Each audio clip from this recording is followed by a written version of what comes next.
Hey all my fellow and soon-to-be maniacs out there, it's your favorite webcomic creator and animator, the Chainsaw Maniac here with another edition of Coffee and Chainsaws. I sit down, I ramble, I just talk a whole bunch of nonsense. So if you guys enjoy the content that I do and you would like to see more, I suggest you head on down to that like button as well as subscribe and ring that notification bell to be notified of any other thing I do. To support me, there's Ko-fi, there's many other social medias to support me on, so go ahead and check that out as well. So actually I've been watching some videos regarding Rooster Teeth, and for those of you who don't know who Rooster Teeth is, they're like a digital media company.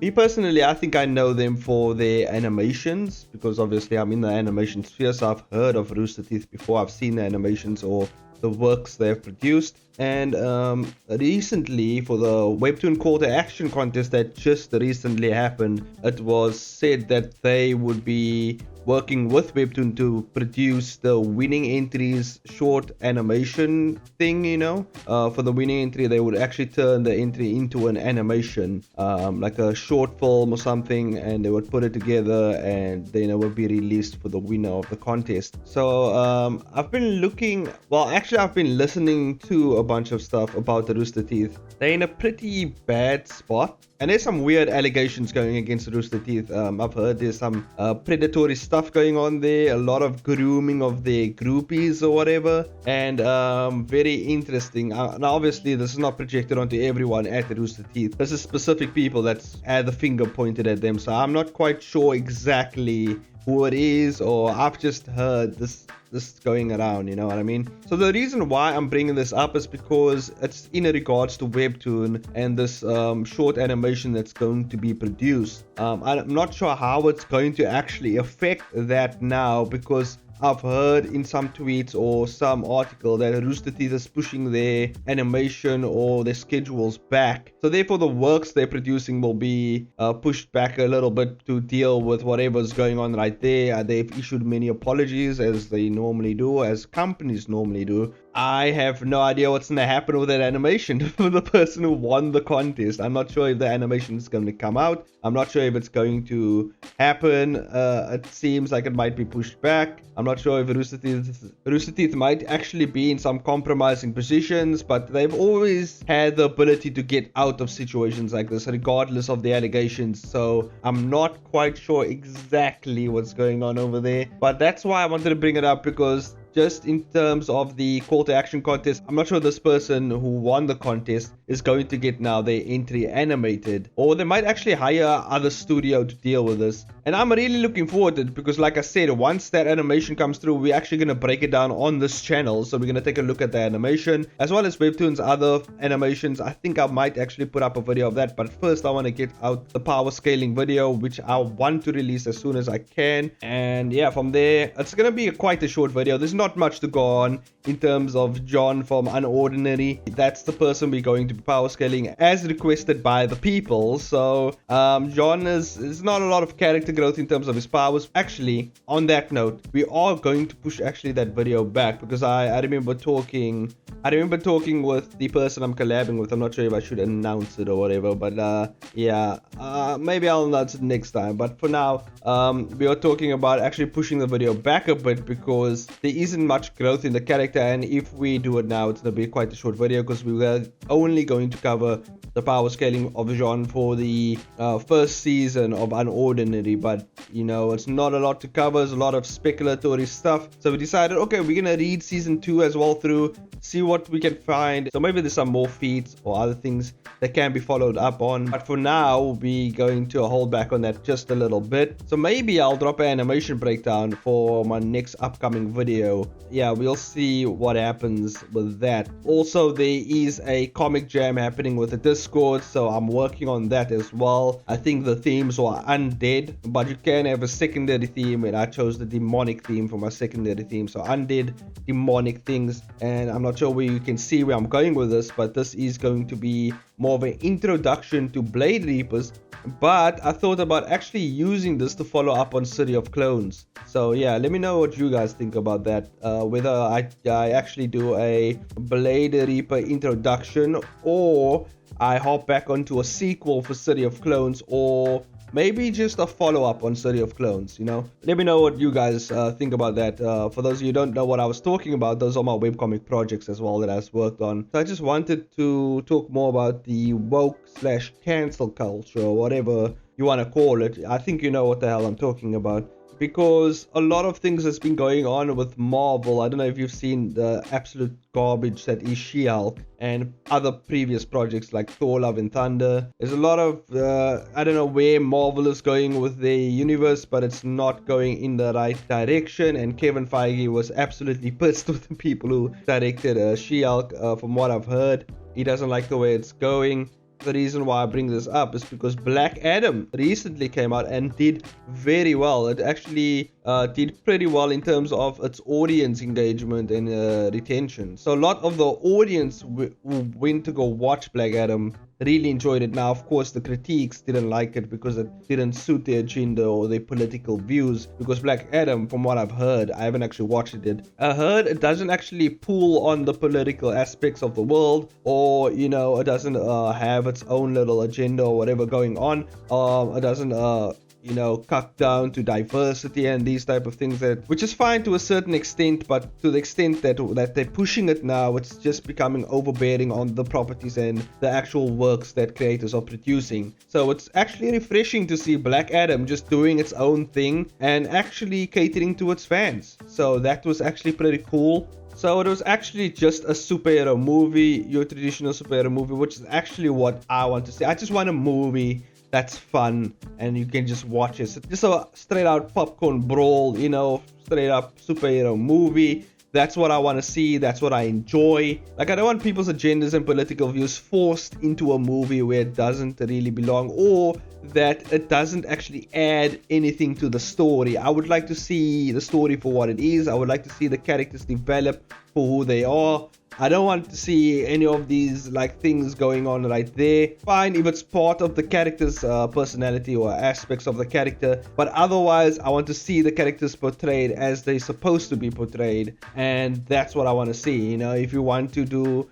that political diversity stuff, you know, you want to do it, you can go ahead and do it. Just don't force it into properties that it doesn't actually belong in, or force it so deeply into a property that it actually takes away from the story or creative work itself. That's really just what I mean. Like, just make a movie. Just make the movie good. That's what I'm saying. Just make the movie good. I don't care what goes on in the movie. It just has to be a really good movie, and it just has to be written well. I mean, these are professional writers, these are professional directors. I mean, these are professionals. And being someone who has creative works and who creates stuff, when I look at my work, I want my work to be the best. You know, I want it to look good.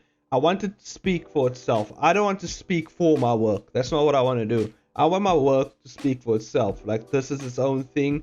If it's good, it will speak for itself. Like, I don't need to speak for it. You know what I'm saying? So, because Black Adam did so well, Warner Brothers are going to double down on this. Definitely. Because money talks. You know what I'm saying? Like, recently I listened to Ripperverse, another commentary channel in terms of the media, comics, and other stuff. He has his own comics as well. I think it's called Isom.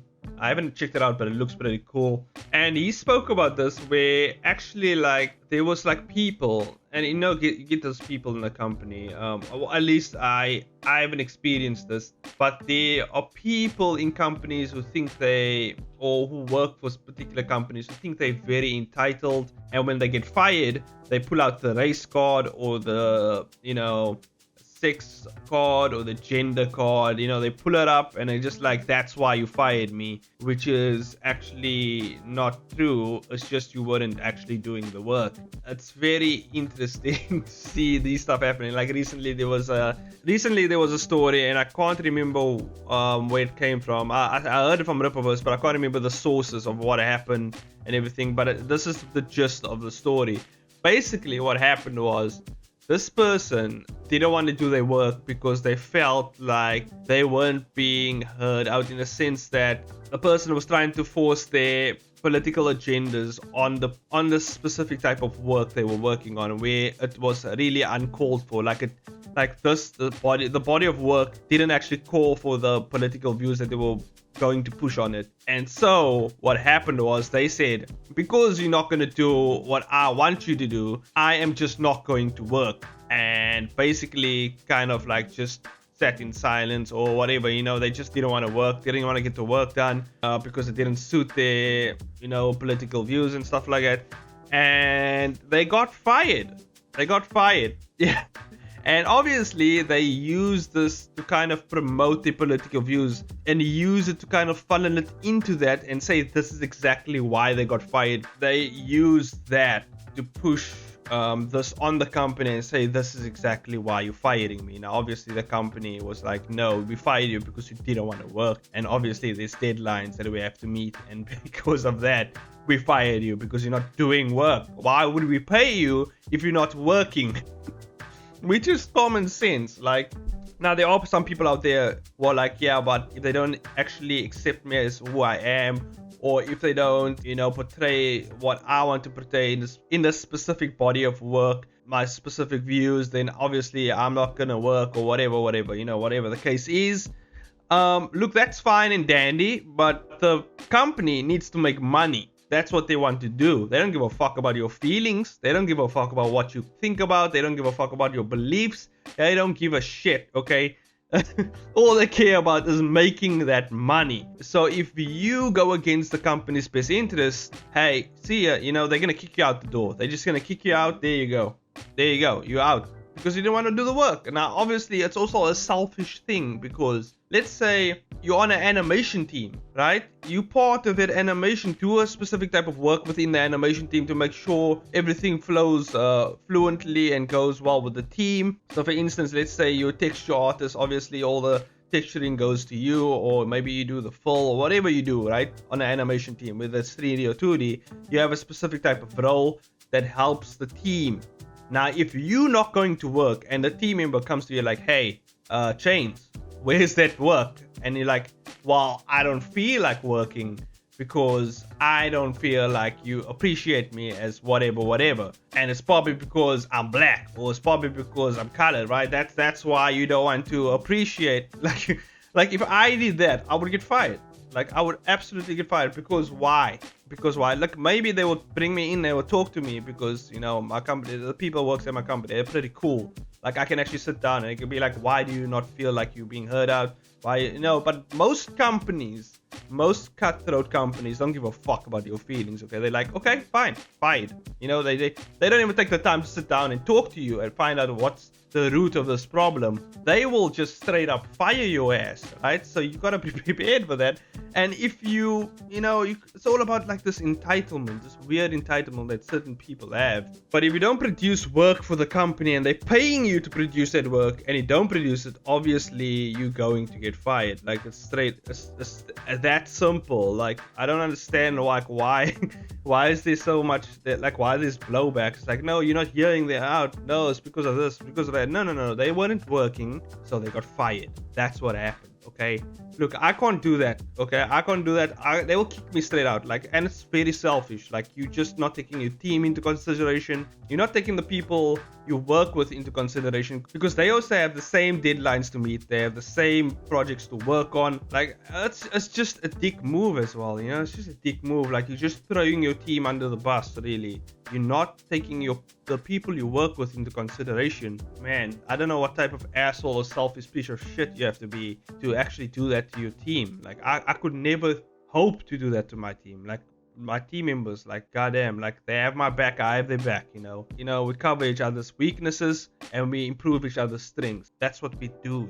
But at the end of the day, like I said, all this is gonna do, it's just gonna weed out the weaklings. It's just gonna weed out the people that don't deserve the job that they have, and they don't understand what a privilege it is to have a certain type of job, especially in a creative field. It's already hard enough for artists to get jobs out there, and now you kind of shoving your privilege in their faces. I don't understand. I just think it comes down to just them having that arrogance, that bit of arrogance. They think the company needs them. Like, the company doesn't need you. They can hire someone with equally enough skill or even greater skill than yours. Like, and there's probably people out there who will work for less than you do. So I don't understand. Like, artists are out there looking for jobs, and you have the job, and then you shit on the job, and then when you get fired, now you mad at the people who hired you, but you basically spat in their faces when they gave you the opportunity. Now obviously there are times when the company itself is being a piece of shit. You know what I mean? At that point, like, artists or people who work for the company also have to speak out. But that's fair, that's fair. Like, this is just like, I'm not working because you don't accept my political views. I'm not working because you don't accept what I believe. I'm not working because you don't accept, like, who I am or whatever, you know what I mean? Like, to extent, yeah, the company, I would say it would be decent enough for the company to accept certain parts of you, because if they mistreat you because you're a certain type of gender or sex or, or ethnicity, I would understand that. But like just manipulating those cards to suit your agendas, like, I don't know, it's just a shitty move. Like, it's just a shitty move, because then also at the same time, because then actually you're discrediting people who actually do get into those situations, because then you're undermining actually those times when people are actually taken advantage of or mistreated because of their gender, because of their race, because of their beliefs. Then you're actually just discrediting that and actually undermining it, because you basically just been shouting all this time. Meanwhile, there's a guy in the back shouting who's actually getting into these situations, and no one's hearing him out because you shouting the loudest. You know what I mean? You're basically taking those opportunities for those people to speak out also. You're taking it away from them. You know what I'm saying? So, like, man, I've just been ranting, basically. I don't even know how I got here. I've just been rambling. Yeah, but hopefully, it was helpful to you guys. Also, I am working on my short film still. For those of you who are like, where the hell's the short film? I don't see any progress or whatever. I'm working on it, guys. I'm working on it. Working on it now. Just a little update on it. I don't know how long it's going to take me to make the short film, because I'm working with one scene. Obviously, as I work on it, I'll get faster, because I'm still learning the process as well of how I'm going to make the short film. So obviously in the future, I think it will be much faster. So far, I'm working on this one scene, and I think the reason why it's taking me so long with this one scene is because it's very complex. Because I wanted like one very complex scene within the animation to like show exactly what I can do. And so this is what that one scene is going to be. Yeah, there's plenty of other scenes that I still have to work on. I've literally only worked on one scene at the moment. I'm working on finalizing it as well. The voiceovers, I'll work on that when I get to it. Right now, I have the rough voiceovers of myself, like actually just going through the voice, just actually going through the script and actually talking for the characters, so I can actually time things properly. But I'm actually learning quite a lot with Blender's Grease Pencil, like 2D workflow. And it's pretty cool. There's a lot of inspirations I've seen for the works and stuff like that. I think I might actually update the background that I did, because I've come across some new techniques and stuff that I've actually learned from working on animation work at work. So I've learned some new techniques in terms of the material shaders and stuff like that I actually want to try on the backgrounds for the project, and actually work more on the stylistic aspect of the animation. Kill All Heroes still going on. We're actually almost done with the first season of Kill All Heroes, which means we're going back to the Merchant of Ignatius. I'm not sure when exactly I will work on any other projects like Blade Reapers or anything. Like I said, I want to complete the Merchant of Ignatius first, as well as Kill All Heroes, before I work on anything else. But I feel like just to actually keep things fresh, I think I'll do short films in between based on those projects, so that I can still continue the project, but at the same time, I'm working on something different pertaining to the project. So that will be pretty cool to do. Yeah, so that's about it for this video, guys. Hope you enjoyed it. This is your second reminder to like, subscribe, as well as ring that notification bell, all social medias and everything else down below. As always, there is a Ko-fi if you guys want to support me. I have a Patreon. It's not quite active as of right now, and I'll see you guys in the next video.